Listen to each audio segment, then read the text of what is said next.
Welcome friend. आज हम देखेंगे कुछ इम्पोर्टेंट क्वेश्चन के साथ करंट अफेयर जो बिहार सरकार में न्यायिक सेवाओं और लॉ कॉलेजों में ईडब्ल्यूएस एक्सट्रीमली वीकर सेक्शन के लिए 10% के आरक्षण की घोषणा की गई है। और नेक्स्ट हम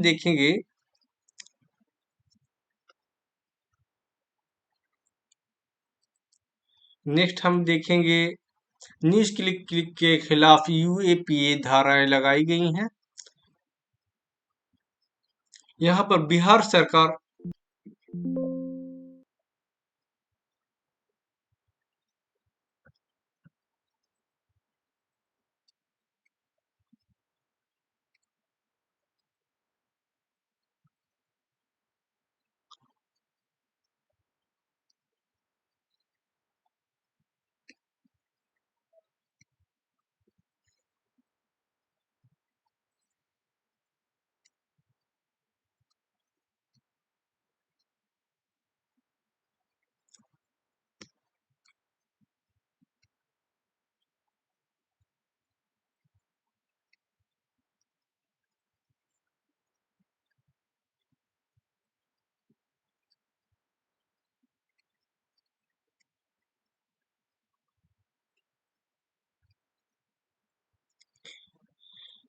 गुड मॉर्निंग फ्रेंड।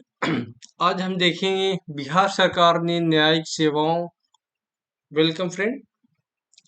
बिहार सरकार ने न्यायिक सेवाओं और लॉ कॉलेजों में ईडब्ल्यूएस यानी एक्सट्रीमली वीकर सेक्शन के लिए 10% आरक्षण की घोषणा की है। और नेक्स्ट हम देखेंगे न्यूज क्लिक के खिलाफ यूएपीए धाराएं लगाई गई हैं।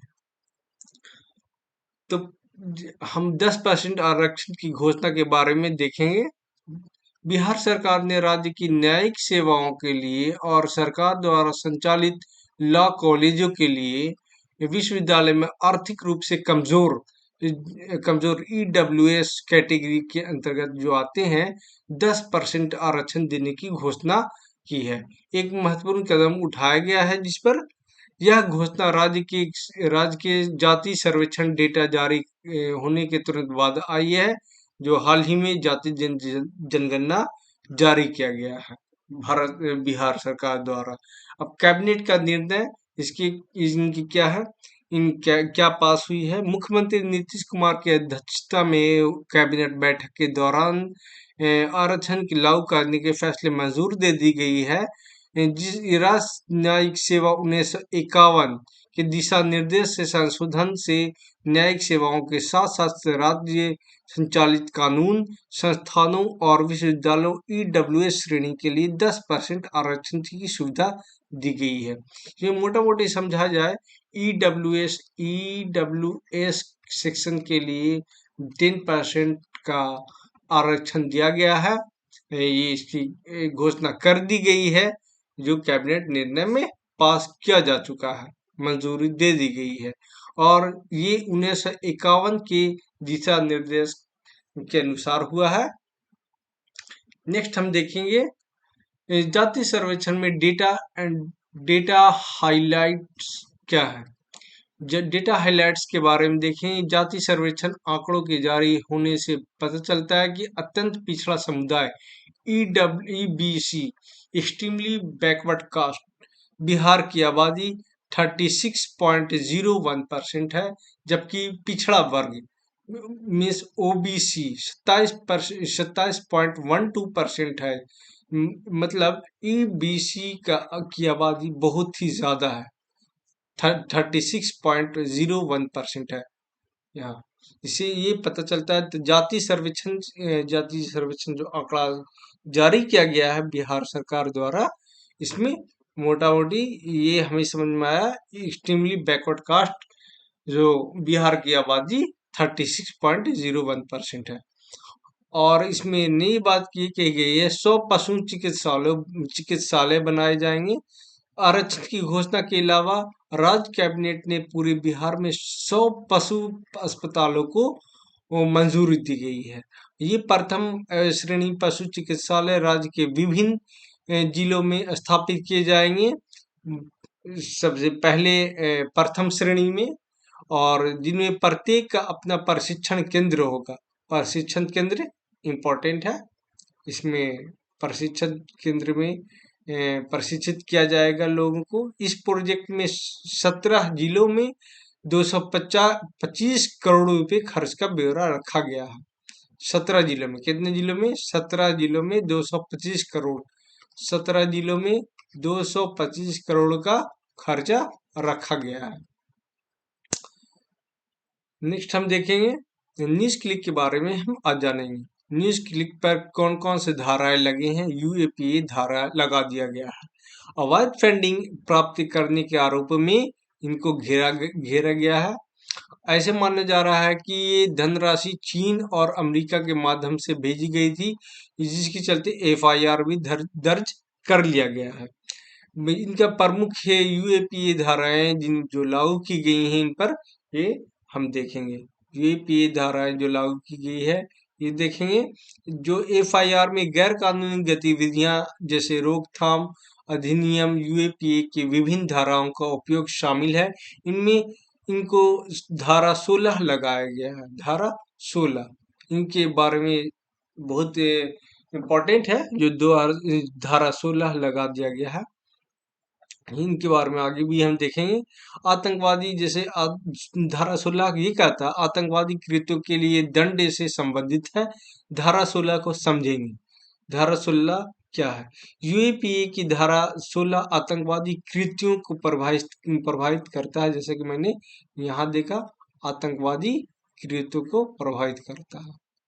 आतंकवादी कृत्यों को प्रभावित करता है और दंडित करता है। ऐसी कृत्य करने के दोषी पाए जाने वाले को गंभीर भुगतान परिणाम भुगतने पड़ सकते हैं। जैसे दंड में कम से कम 5 साल की सजा। इस दंड में 5 साल की आपको 5 ईयर की सजा है आपको, और आजीवन कारावास भी हो सकता है, जो बढ़ाया जा सकता है ऐसे मामलों में जहां आतंकवादी कृत्य में मौत भी हो जाती है। सजा मौत या आजीवन कारावास भी हो सकती है। इसमें चाहे मौत हो जाए या आजीवन कारावास भी हो सकती है, ये ध्यान रखा जाए। तो इसलिए धारा 16 जो लगाया गया है ये यूएपीए की बहुत इंपॉर्टेंट धारा है। नेक्स्ट हम देखेंगे आतंकवादी कृत्य क्या है। आतंकवादी कृत्य के बारे में देख रहे थे उधर, जो यूएपीए धारा 16 लगाया गया है, लेकिन अब ये क्या होता है इसको विस्तार से हम देखेंगे। आतंकवादी कृत्य में भारत के निम्नलिखित धमकी देने या संभावित रूप से धमकी देने की इरादे से किए गए कार्य शामिल हैं, जैसे एकता, अखंडता, सुरक्षा, आर्थिक सुरक्षा या संप्रभुता। इसके अतिरिक्त यह प्रावधान भारत में या किसी विदेशी देश में लोगों में आतंक फैलाने, मतलब डर का माहौल, डर फैलाने या वैसा संभावना लगे तो जैसे कृत्यों से संबंधित ये है। आतंकवादी कृत्यों का ये विवरण हम देखेंगे, जैसे बम या डायनामाइट जैसे विस्फोटक का उपयोग, मृत्यु का कारण बनना या संपत्ति की हानि या क्षति या विनाश करना, भारत की मौद्रिक स्थिरता को नुकसान, जिसमें उच्च गुणवत्ता वाली नकली मुद्रा या सिक्के का उत्पादन या तस्करी या प्रचालन शामिल है। जैसे कि पहले आप लोगों ने वो सुना होगा, नकली नोट 2000 के नकली नोट निकाले गए हैं, 100 का नकली नोट मार्केट में चल रहे हैं। तो ये धारा 16 के अंतर्गत आपको एक्शन लिया जा सकता है, जो यूएपीए के अंदर आता है। तो जब यूएपीए आप पर लगाया जाएगा, अगर लगाया जाएगा यूएपीए धारा 16 के अंतर्गत, तो आपको बहुत बड़ी दंड दी जा सकती है भारत सरकार द्वारा। तो ये भी एक इसके अंदर आता है। नकली मुद्रा अगर आप व्यापार कर छापते हैं या चलाते हैं, मार्केट में चलाने की कोशिश करते हैं, या किसी ये सुना होगा आपने तस्करी, मानव तस्करी सुना होगा, तो ये सब भी इसी के अंतर्गत आते हैं, आतंकवादी कृत्यों के अंतर्गत आते हैं। ये नहीं कि डरा दिया, धमका दिया, किसी को मार दिया तो आतंकवादी घटना से रिलेटेड समझा जाएगा। ये मानव तस्करी, ये सिक्कों का उत्पादन, नकली नोट, नकली सिक्का, ये सब भी आपको इसमें लागू किया जा सकता है। तो आज के लिए फिलहाल इतना ही। नेक्स्ट वीडियो में हम देखेंगे। और पार्ट 1 पिछला वीडियो जरूर देखें, ये पार्ट 2 था, ये मेरा पार्ट 2 था, ये पार्ट 2 था। पार्ट 1 ऑलरेडी मैंने डाउनलोड कर दिया है, उसे जरूर देखें। इससे पहले वाले वीडियो में और विस्तार रूप से और भी बताया गया है। इसके लिए सब्सक्राइब और लाइक जरूर करें ताकि नेक्स्ट आने वाले वीडियो की नोटिफिकेशन आपको जल्दी से मिल जाए। Okay, thank you very much.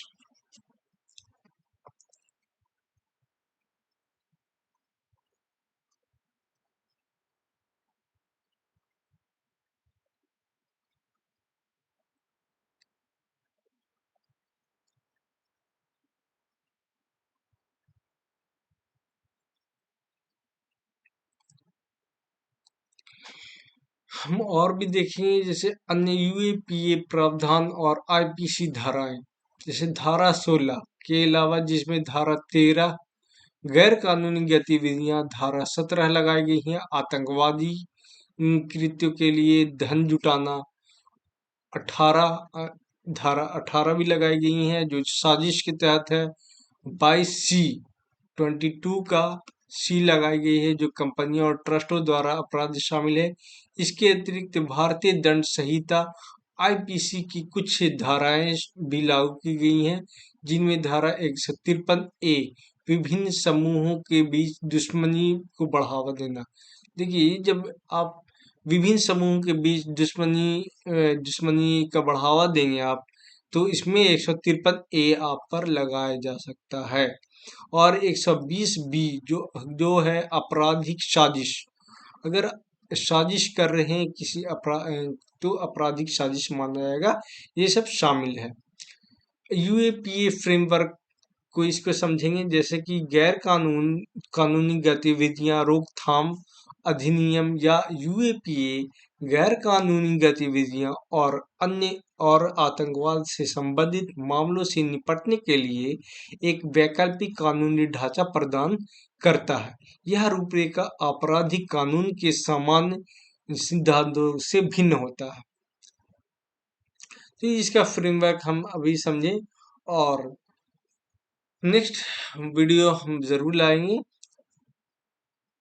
इसका। ये मेरा पार्ट 2 वीडियो था, पार्ट 1 वीडियो जरूर देख लेंगे।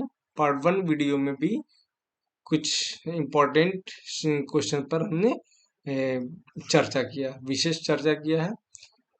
तो इसकी लाइक एंड सब्सक्राइब करना ना भूलें, लाइक एंड सब्सक्राइब जरूर करें ताकि नेक्स्ट कमिंग वीडियोस और नोटिफिकेशन आप पर जरूर पहुंचे जो भी मैं अपलोड करूं। Okay, thank you.